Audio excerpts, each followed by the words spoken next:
ఒకటే చెప్పండి auto డ్రైవర్స్కి, sir విద్యుత్ బైక్ ట్యాక్సీ అంటే ఎలక్ట్రిక్ బైక్ ట్యాక్సీ ఆ స్కీము పర్మిట్ ఉంది కదా, దాన్ని క్యాన్సిల్ చేసింది గవర్నమెంట్, అంతేగాని బైక్ ట్యాక్సీని రద్దు చేయలేదు. మీరు కరెక్ట్గా చదవండి నోటీసు అని చెప్పి వాళ్ళకు ఎక్స్ప్లెయిన్ చేసి చెప్పండి వీలైతే. లేదు అంటే మన పని మనం చేసుకుంటూ వెళ్ళడమే. సో ఈరోజు Saturday night 9th March 2024 bike taxi చేయడానికి స్టార్ట్ అయ్యాను.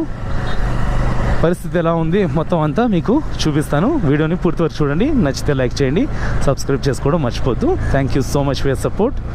బైక్ ట్యాక్సీ ఉండాలా వద్దా, ఉపయోగమా లేదా, కామెంట్స్లో మెన్షన్ చేయండి. డైరెక్ట్గా పోలీసుకి కాల్ చేసి అడుగుదాం. 100 కాల్ చేస్తున్నాను పోలీస్ కంప్లైంట్కి. సో దీనికి కాల్ చేసి పోలీసులు ఏమంటారో విందాం.